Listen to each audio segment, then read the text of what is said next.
আসলামের অলৌকিক ও দুঃখজনক কাহিনী। আসলাম ছিল একজন সাধারণ কিন্তু পরিশ্রমী যুবক। তার পরিবার ছিল মধ্যবিত্ত। সে তার মা ও ৩ বোনের সাথে থাকত। শৈশবে তার বাবার ছায়া তার মাথার উপর থেকে উঠে গিয়েছিল। এরপর ঘরের সমস্ত দায়িত্ব এসে পড়েছিল আসলামের কাঁধে। কিন্তু সে হতাশ হয়নি, বরং তার পরিবারের জন্য দিনরাত পরিশ্রম করেছিল। সে একটি স্থানীয় কারখানায় কাজ করত। সেখানে সে অত্যন্ত সততার সাথে কাজ করত। পাড়ায় তার খ্যাতি ছিল একজন নেক, শরীফ ও পরিশ্রমী যুবক হিসেবে। সে কারো সাথে বেশি কথা বলতো না, কারো ব্যাপারে হস্তক্ষেপও করত না। সবসময় মাথা নিচু করে চলত, বড়দের সম্মান করত এবং নিজের কাজে মনোযোগী থাকত। লোকজন তার চরিত্রের উদাহরণ দিত এবং পাড়ার সবাই তার প্রশংসা করত। কিন্তু একদিন হঠাৎ এমন একটি ঘটনা ঘটল যা সবাইকে হতবাক করে দিল। সকালে যখন আসলাম বাড়ি থেকে বের হয়েছিল, তখন সে একদম ঠিকঠাক ছিল। সে তার নিয়মিত দিনের মতো অফিসের জন্য রওনা হয়েছিল। কিন্তু সন্ধ্যায় যখন লোকজন তার জানাজার খবর শুনতে লাগল, তখন সবাই হতভম্ব হয়ে গেল। বলা হচ্ছিল যে আসলামের অফিসে হঠাৎ হৃদরোগে আক্রান্ত হয়ে সে ঘটনাস্থলেই মারা গিয়েছিল। এই খবর শুনে পাড়ায় হাহাকার পড়ে গেল। তার মা ও বোনদের ওপর যেন কিয়ামত ভেঙে পড়ল। তারা হাউমাউ করে কাঁদছিল, তাদের চোখের পানি থামছিল না। আসলামের মরদেহ যখন বাড়িতে আনা হলো, তখন গোটা পাড়ায় শোকের পরিবেশ ছড়িয়ে পড়ল। খাটটি উঠানে রাখা হয়েছিল। আসলামের মা হৃদয় বিদারক চিৎকার করে তার বুকে ঝুঁকে পড়ল। সে বারবার তার মুখ চুমু খেয়ে বলছিল, বেটা, উঠে পড়। তুই তো বলেছিলি মা তোর সাথে নতুন বাড়িতে থাকবে। দেখ, তোর বাড়ি তৈরি হয়ে গেছে, কিন্তু তুই চলে গেলি। বেটা, কেন আমাদের ছেলে চলে গেলি? তার বোনেরা হাউমাউ করে কাঁদছিল। তারা তাদের মায়ের সাথে জড়িয়ে ধরে বলছিল, আম্মা, আমাদের ভাই আমাদের ছেড়ে চলে গেছে, আমাদের কার ভরসায় ফেলে গেল? তাদের কান্নার শব্দে সেখানে উপস্থিত প্রত্যেকের চোখ ছলছল করে উঠল। পাড়ার মহিলারা ফিসফিস করে নিজেদের মধ্যে কথা বলছিল। একজন মহিলা আরেকজনকে বলল, আমি তো শুনেছিলাম আসলাম নতুন বাড়ি কিনেছে, এখনও সে সেখানে থাকা শুরু করেনি। দেখো কেমন নিয়তি ছিল তার।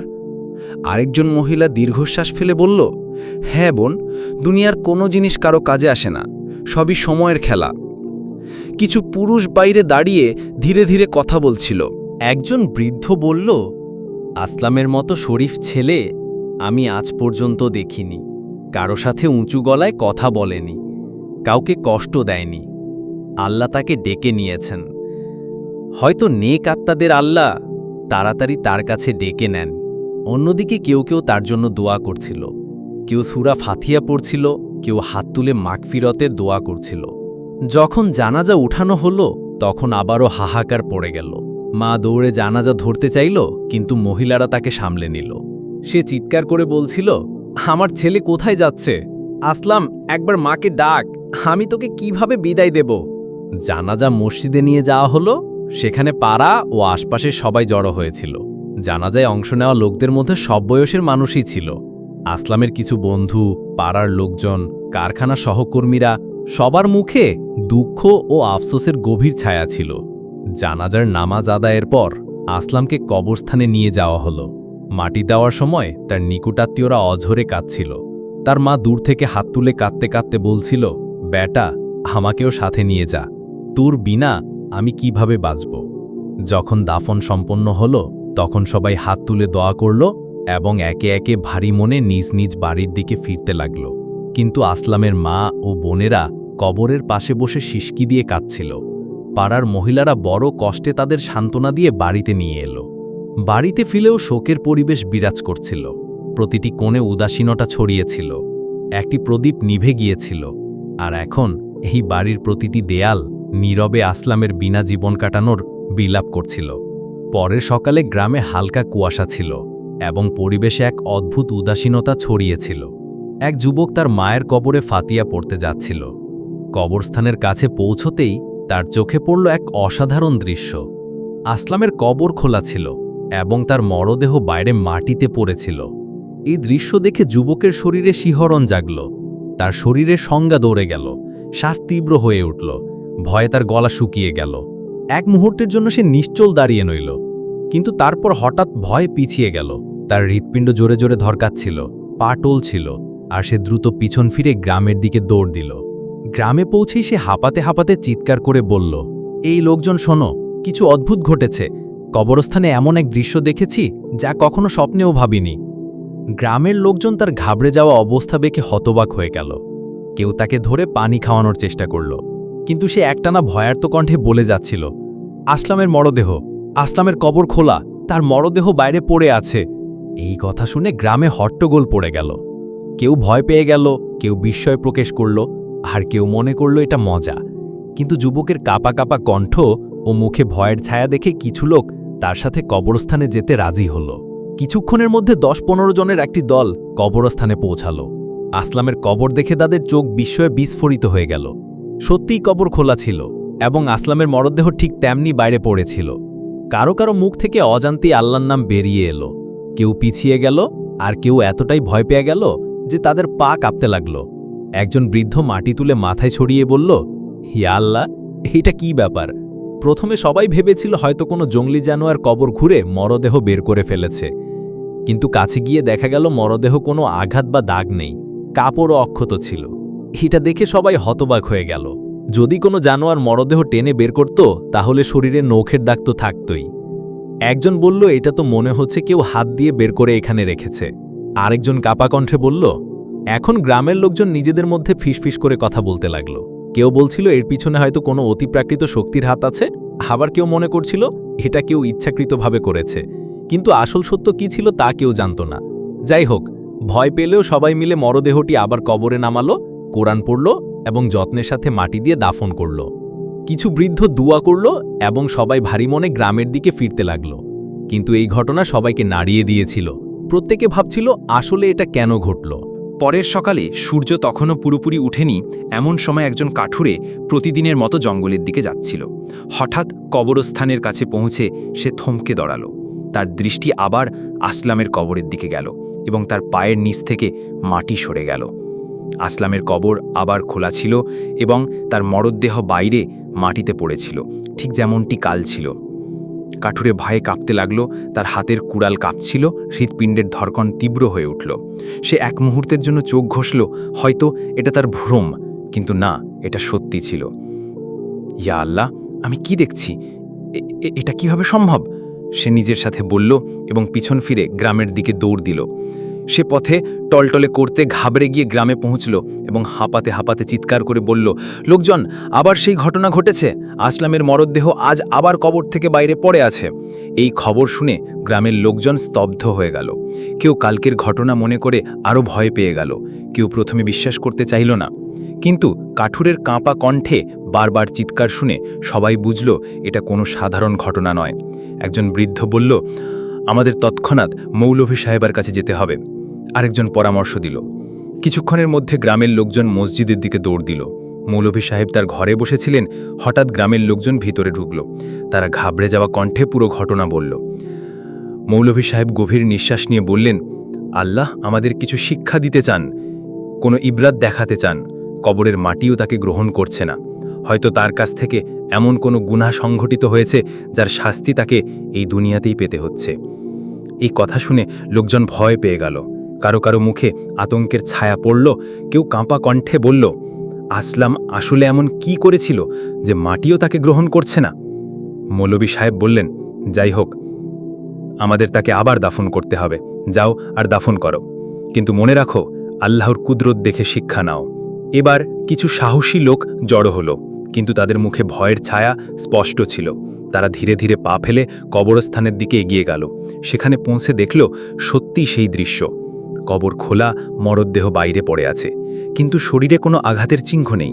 এটা সত্যিই অসাধারণ কিছু। একজন ফিসফিস করে বলল, এটা কোনো সাধারণ ঘটনা নয়, আর আমাদের এই রহস্য প্রকাশ করা উচিত নয়।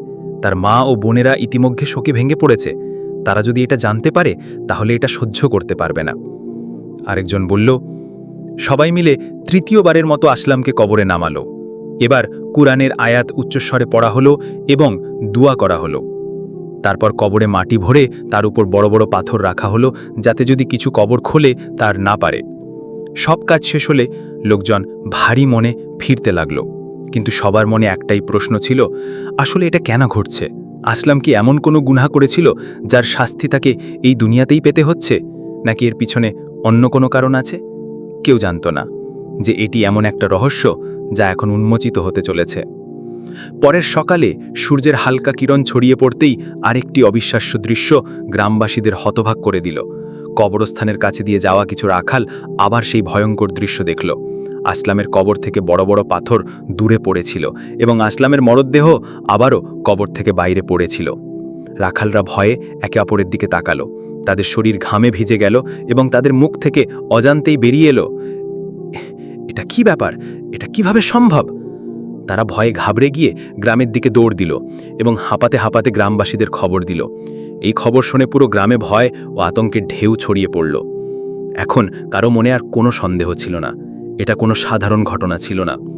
বৃদ্ধরা সিদ্ধান্ত নিল এখন সময় এসেছে আসলামের জীবন সম্পর্কে জানার। নিশ্চয়ই সে এমন কিছু করেছিল যার কারণে মাটিও তাকে গ্রহণ করছে না। আমাদের তাকে জানতে হবে। একজন বলল, আমাদের মৌলভী সাহেবের কাছে যেতে হবে। সবাই দ্রুত মসজিদের দিকে রওনা হলো। মৌলভী সাহেব যখন এই খবর শুনলেন, তিনি এক মুহূর্তের জন্য চোখ বন্ধ করলেন।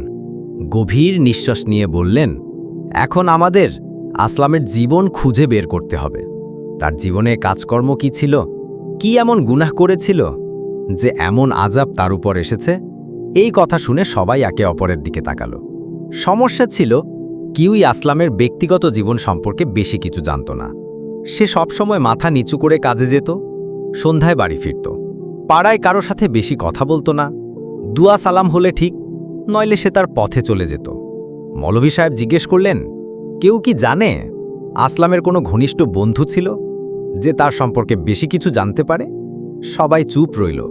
তারপর একজন বলল, আমার মনে হয় না তার কোনো ঘনিষ্ঠ বন্ধু ছিল। সে তো শুধু কারখানায় কাজ করত আর সোজা বাড়ি চলে যেত। কিন্তু একজন বৃদ্ধ ধীরে বলল, কারখানার কারো সাথে কথা বলা উচিত, হয়তো সেখানে কেউ তার সম্পর্কে জানে। এই কথা শুনে সবাই মনে করল, সত্যি কারখানায় আসলামের সহকর্মীরা কিছু জানতে পারে। একজন বলল, আমাদের তৎক্ষণাৎ কারখানায় যেতে হবে, এবং গ্রামের কিছু লোক মৌলভী সাহেবের সাথে কারখানার দিকে রওনা হলো। এখন প্রশ্ন ছিল, আসলাম আসলে কি করেছিল যে তার মরদেহ মাটি গ্রহণ করছে না? সে কি সত্যি একজন নেক ও শরীফ মানুষ ছিল, নাকি তার জীবনে এমন কোনো রহস্য লুকিয়েছিল যা এখন উন্মোচিত হতে চলেছে? গ্রামের লোকজন কারখানায় পৌঁছে একজন শ্রমিককে ডেকে আসলাম সম্পর্কে জিজ্ঞেস করল। শ্রমিক প্রথমে হতবাক হল, তারপর তার মুখে অদ্ভুত এক ভাব ফুটে উঠল। আসলাম? সে বিস্ময়ের সাথে বলল, সে তো 2 বছর আগে এখানে কাজ ছেড়ে দিয়েছিল। এই কথা শুনে গ্রামবাসীদের মুখে বিস্ময় আর বিভ্রান্তির ছাপ পড়ল। এইটা কিভাবে সম্ভব? কেউ ফিসফিস করে বলল, আমরা তো জানতাম সে এখনও এখানে কাজ করছে। এখন সবাই সেই কথা মনে করতে লাগল যা আগে কেউ গুরুত্ব দেয়নি। কয়েক বছর আগে পর্যন্ত আসলাম ছিল একজন গরিব মানুষ। 2 বেলা খাবার জোগাড় করা তার জন্য বড় পরীক্ষা ছিল। মা ও বোনদের খরচ চালানো তার জন্য বড় পরীক্ষা ছিল। কিন্তু হঠাৎ তার অবস্থার পরিবর্তন হয়। সে তার বোনদের বিয়ের জন্য সুন্দর জিনিসপত্র জোগাড় করেছিল, নিজের জন্য একটি বাইক কিনেছিল, এমনকি একটি নতুন বড় বাড়িও তৈরি করেছিল। তখন সবাই ভেবেছিল হয়তো কোম্পানিতে তাকে ভালো চাকরি দেওয়া হয়েছে। একজন বলল, কিন্তু যদি সে 2 বছর আগে কারখানা ছেড়ে দিয়ে থাকে, তাহলে এত টাকা তার কাছে কোথা থেকে এলো? এখন সন্দেহের মেঘ আরও গাঢ় হতে লাগল। মৌলভী সাহেব শ্রমিককে জিজ্ঞেস করলেন, তুমি কি জানো সে এখান থেকে চলে যাওয়ার পর কি করত? শ্রমিক কিছুক্ষণ ভেবে বলল, আমি জানি না সে কি করত, তবে হ্যাঁ, সে প্রায়ই এখানে একজনের সাথে দেখা করতে আসত। তাদের বেশ গভীর বন্ধুত্ব ছিল। আসলাম সম্পর্কে জানতে চাইলে তার সেই বন্ধুর সাথে কথা বলা ভালো। মৌলভী সাহেব সেই লোকটির ঠিকানা জিজ্ঞেস করলেন এবং গ্রামের কিছু লোক সেখানে যাওয়ার জন্য প্রস্তুত হলো। এখন তাদের মনে অসংখ্য প্রশ্ন ঘুরছিল। আসলাম আসলে কি করত? হঠাৎ এত টাকা সে কোথা থেকে পেল? আর সবচেয়ে গুরুত্বপূর্ণ, এই কবরের ঘটনার সাথে কি তার কোনো সম্পর্ক আছে? তারা অদ্ভুত দৃষ্টিতে একের অপরের দিকে তাকিয়ে সেই ঠিকানায় পৌঁছল যেখানে আসলামের বন্ধু থাকত। এটি ছিল একটি পুরনো নির্জন গলি। একটি মাঝারি আকারের বাড়ির দরজায় তারা কড়া নাড়ল। কিছুক্ষণ পর দরজা খুলল এবং একজন 40 বছর বয়সী লোক বাইরে এলো। সে বিস্ময়ের সাথে গ্রামের এত লোক দেখে বলল, আপনারা কারা? এখানে কেন এসেছেন? মৌলভী সাহেব নরম স্বরে বললেন, আমাদের একটি জরুরি কথা আছে, আমরা কি ভিতরে আসতে পারি? লোকটি কিছুক্ষণ তাদের দিকে তাকিয়ে রইল, তারপর বলল, হ্যাঁ ঠিক আছে, ভিতরে আসুন। গ্রামের লোকজন ভিতরে ঢুকল। ঘরে এক অদ্ভুত নীরবতা ছিল। সবাই বসল, কিন্তু কেউ কিছু বলল না। ঘরের পরিবেশে এক অস্বস্তিকর উত্তেজনা অনুভূত হচ্ছিল। মৌলভী সাহেব নরম স্বরে লোকটিকে বললেন, আমরা আসলাম সম্পর্কে কথা বলতে চাই। এই কথা শুনে লোকটি চমকে উঠল। তার মুখে বিস্ময় ও ভয় মিশ্রিত এক ভাব ফুটে উঠল। তার চোখ বড় হয়ে গেল, কপালে ঘামের ফোঁটা দেখা দিল এবং সে বারবার হাত দিয়ে কপাল মুছতে লাগল। ঘরে এক মুহূর্তের জন্য নীরবতা ছড়িয়ে পড়ল। গ্রামের লোকজন তার প্রতিক্রিয়া মনোযোগ দিয়ে দেখছিল। লোকটি কষ্ট করে নিজের কণ্ঠ নিয়ন্ত্রণ করে বলল, আসলাম সম্পর্কে কি?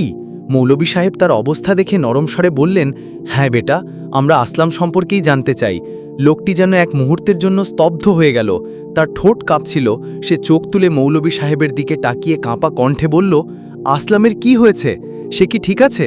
মৌলভী সাহেব গভীর নিঃশ্বাস নিয়ে ধীরে বললেন, তুমি জানো না? লোকটি বিস্ময়ের সাথে মৌলভী সাহেবের দিকে তাকালো। তার চোখে ভয়ের ছায়া ছিল। আমি কি জানব? গত সপ্তাহ থেকে তার সাথে আমার কোনো দেখা হয়নি। সে বলেছিল সে কিছুদিন ব্যস্ত, পরে দেখা হবে। কি ব্যাপার মৌলভী সাহেব, আপনারা এত লোক হঠাৎ আমার বাড়িতে কেন এসেছেন? মৌলভী সাহেব গভীর নিঃশ্বাস নিয়ে বললেন, বেটা, আসলাম এখন এই দুনিয়ায় নেই, তার ইন্তেকাল হয়ে গেছে। এই কথা শুনে লোকটির হাত থেকে চায়ের কাপ পড়ে গেল। সে নিশ্চল হয়ে গেল, যেন তার পায়ের নিচ থেকে মাটি সরে গেছে। তার ঠোঁট শুকিয়ে গেল এবং মুখে ভয়ের ঢেউ ছড়িয়ে পড়ল। সে কষ্ট করে বলল, কি বলছেন? আসলাম মারা গেছে? মৌলভী সাহেব মাথা নেড়ে বললেন, হ্যাঁ, তার ইন্তেকাল হয়ে গেছে। কিন্তু আমরা শুধু এই খবর দিতে আসিনি। আসল ব্যাপার অন্য। তার কবর তাকে জায়গা দিচ্ছে না। আসলামের মরদেহ বারবার কবর থেকে বাইরে বেরিয়ে আসছে। গ্রামের লোকজন ভয় পেয়ে গেছে এবং আমরা জানতে চাই আসলাম তার জীবনে এমন কি করেছিল যে মাটি তাকে গ্রহণ করছে না। এই কথা শুনে লোকটির মুখের রং উড়ে গেল। তার শরীর কাঁপতে লাগল। তার হাত পা কাঁপছিল। সে বসে থাকতে গিয়েও কাঁপছিল। তার কপাল থেকে ঘামের ধারা বইতে লাগল। সে পানির গ্লাস ধরার চেষ্টা করল, কিন্তু তার হাত এতটাই কাঁপছিল যে গ্লাস থেকে পানি ছড়িয়ে পড়ল। মৌলভী সাহেব নরমভাবে তার কাঁধে হাত রেখে বললেন, বেটা, আমরা সত্য জানতে চাই। তুমি তার সবচেয়ে ঘনিষ্ঠ বন্ধু ছিলে। যদি তুমি কিছু জানো, আমাদের বলো। এই ব্যাপারটা শুধু আসলামের নয়, পুরো গ্রামের জন্য একটি শিক্ষা হয়ে গেছে। ঘরে কিছুক্ষণের জন্য নীরবতা ছড়িয়ে পড়ল। সবাই লোকটির দিকে তাকিয়েছিল, যার মুখ এখন ফ্যাকাশে হয়ে গিয়েছিল। লোকটি যেন তার মনের ভারী ডুবে গিয়েছিল।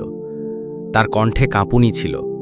চোখ বারবার সিলিংয়ের দিকে উঠছিল, যেন সে তার ভিতরের ভারকে শব্দে রূপান্তর করা সাহস সংগ্রহ করছিল।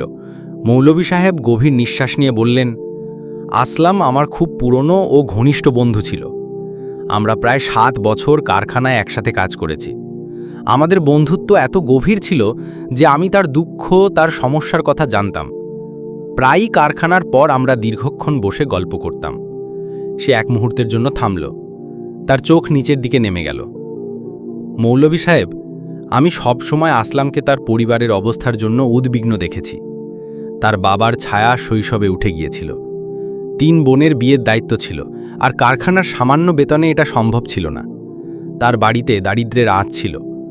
প্রায় সে খাবার ছেড়ে শুধু মা আর বোনদের চিন্তা করত। ঘরে আবার নীরবতা ছড়িয়ে পড়ল। আমি তাকে সবসময় সান্ত্বনা দিতাম, সাহস দিতাম যে আল্লাহ বড় কারিগর, রিজিক দানকারী। কিন্তু মৌলভী সাহেব, মানুষ কতক্ষণ দারিদ্র্যের চাক্কিতে পিষে যায়, কতক্ষণ ধৈর্য ধরে? সে এক মুহূর্ত থামল, তারপর ধীরে বলল, 1.5-2 বছর আগে আসলাম হঠাৎ কারখানা চাকরি ছেড়ে দিল। আমিও চাকরি ছেড়ে দিয়েছিলাম। হয়তো ভাগ্য আমাদের সেই পথে টেনে নিয়ে গিয়েছিল, যার পরিণতি আজ আপনারা দেখছেন। মৌলভী সাহেব ও অন্যরা মনোযোগ দিয়ে শুনছিলেন। আসলামের জীবনে একজন লোক এসেছিল। সে আসলে একজন চোরা কারবারি ছিল, কিন্তু বাইরে বড় শরীফের ছদ্মবেশ ধারণ করত। সে আসলামকে লোভ দেখিয়েছিল যে তুমি যতটা সম্পদ চাও তা পেতে পারো, শুধু একটু সাহস আর বিবেক মারতে হবে। লোকটির কণ্ঠ আরও ভারী হয়ে গেল। প্রথমে আসলাম অস্বীকার করেছিল, কিন্তু দারিদ্র্যের আগুন, মায়ের কান্না, বোনদের চিন্তা এসব তাকে বাধ্য করেছিল। সেই চোরা কারবারি তাকে প্রথমে স্কুলের বাচ্চাদের কাছে মাদক সরবরাহের কাজ দিয়েছিল। বলেছিল, এটা বাচ্চাদের খেলার সময়, তারা যদি মাদক নিতে শুরু করে তাহলে ভবিষ্যতে আমাদের ক্রেতা হবে। আসলাম এই মাদক নিরীহ বাচ্চাদের কাছে পৌঁছে দিতে লাগল। জানি না কত শিশু ধ্বংস হয়ে গেল, কত পরিবার বরবাদ হলো। এখন লোকটি কাঁদতে লাগল, তার কণ্ঠ রুদ্ধ হয়ে গেল। ব্যাপারটা এখানেই থামেনি মৌলভী সাহেব। আসলামকে কলেজের মেয়েদের অপহরণের কাজে লাগানো হয়েছিল। যে মেয়েরা তাদের বাবা মায়ের স্বপ্ন নিয়ে শহরে পড়তে আসত, তাদের রাস্তা থেকে তুলে নিয়ে বিদেশে ভারী মূল্যে বিক্রি করা হতো। জানি না তাদের কি পরিণতি হয়েছিল। ঘরের সবার মুখ ফ্যাকাশে হয়ে গেল। মৌলভী সাহেবের হাত কাঁপতে লাগল। একসময় আসলামের কাছে সম্পদের পাহাড় জমে গেল। মায়ের জন্য বাড়ি তৈরি হলো, বোনদের বিয়ের জন্য সবকিছু জোগাড় হয়ে গেল। লোকজন ভাবত আসলাম খুব নেক ও পরিশ্রমী, কিন্তু কেউ জানত না তার হাতে কত নিরীহ মানুষের রক্ত লেগে আছে। লোকটি কষ্টে কথা বলছিল। একদিন আমি আসলামকে জিজ্ঞেস করেছিলাম, এত টাকা কোথা থেকে আসছে? সে গোপনে আমাকে সবকিছু বলেছিল। আমি ভয় পেয়ে গিয়েছিলাম। আমি তাকে অনেক বোঝানোর চেষ্টা করেছিলাম। কাঁদতে কাঁদতে বলেছিলাম, এসব ছেড়ে দে, আল্লাহর আযাবের ভয় কর। কিন্তু আসলাম বলেছিল, এখন অনেক দেরি হয়ে গেছে, আমি চাইলেও বের হতে পারবো না। সে ভেঙে গেল। গত 1 মাস ধরে আসলামের সাথে আমার কোনো যোগাযোগ ছিল না। আর আজ আপনারা আমার দরজায় এই খবর নিয়ে এসেছেন যে সে মারা গেছে এবং মাটি তাকে গ্রহণ করছে না। ঘরে আবার গভীর নীরবতা ছড়িয়ে পড়ল। মৌলভী সাহেবের চোখে পানি এলো। তিনি গভীর নিঃশ্বাস নিয়ে বললেন, বেটা, এখন বোঝা গেল কেন আল্লাহর মাটি তাকে গ্রহণ করছে না। হারামের উপার্জন, নিরীহদের কান্না, মা বাবার দুয়ার কান্না, এই সব ভার কবরও ফেলে দিয়েছে। মৌলভী সাহেব ঘরে বসা সবার দিকে তাকিয়ে বললেন, এই গল্প আমাদের জন্য একটি বড় শিক্ষা। সম্পদের লোভ মানুষকে অন্ধ করে দেয়, এমনকি সে ভুলে যায় তার পরিণতি কি হবে। সে দুনিয়ার কয়েকটি মুদ্রা জমা করার জন্য তার আখিরাত ধ্বংস করে ফেলে। তিনি ধীরে বললেন, আজ আসলামের জন্য মাগফিরাতের দোয়া করো, কুরআন খতম করো, কিন্তু এটাও মনে রেখো যে আল্লাহর আযাব সত্য। যে দুনিয়ার কয়েকটি মুদ্রার জন্য হারামের পথে যাবে, তার জন্য কবরে শান্তি থাকবে না, আখিরাতেও না। মৌলভী সাহেবের কণ্ঠ ভারী হয়ে গিয়েছিল, তার চোখ থেকে পানি পড়ছিল। আল্লাহ যা দিয়েছেন তাতে শুকরিয়া আদায় করা উচিত। কম দিলে শুকরিয়া, বেশি দিলেও শুকরিয়া, কারণ আল্লাহ দেখেন মানুষ শুকরিয়া করে নাকি নাফরমানি। যদি আল্লাহর দেওয়াতে ধৈর্য না ধরা হয় এবং হারামের পিছনে ছোটা হয়, তাহলে হয়তো দুনিয়া সাজানো যায়, কিন্তু কবর ও আখিরাত ধ্বংস হয়ে যায়। মনে রেখো, এই দুনিয়ায় মানুষ যতই চালাক হোক, যতই ধনী হোক, কবরের মাটিতে সবাই সমান। সেখানে পদবি জিজ্ঞেস করা হয় না, সম্পদ দেখা হয় না, সেখানে শুধু আমলের হিসাব হয়। আসলামের পরিণতি আমাদের সবার জন্য একটি চিৎকার, একটি ডাক যে সেই জিনিসের পিছনে ছুটো না যা কবরে নিয়ে যাওয়া যায় না। দুনিয়ার সম্পদের জন্য ঈমান বিক্রি করো না, আখিরাত হারিও না, কারণ কবরে শুধু তুমি আর তোমার আমল থাকবে। মৌলভী সাহেব কথা শেষ করলেন এবং পুরো মসজিদে নীরবতা ছড়িয়ে পড়ল। প্রত্যেকের হৃদয় কাঁপছিল। সেই দিনের পর গ্রামের লোকজন বদলে গেল। কারো কারো দুনিয়ার লোভ কমে গেল। কেউ তার সন্তানের নামাজের জন্য জাগাতে লাগল, কেউ তার গুনাহের জন্য তওবা করতে শুরু করল। আসলামের কবর সবসময় তাদের জন্য একটি স্মরণীয় শিক্ষা হয়ে রইল যে মানুষ যদি দুনিয়ার লোভে আল্লাহকে ভুলে যায়, তাহলে কবরও তাকে তার বুকে জায়গা দিতে অস্বীকার করে। এই গল্প শুধু আসলামের নয়, আমাদের সবার।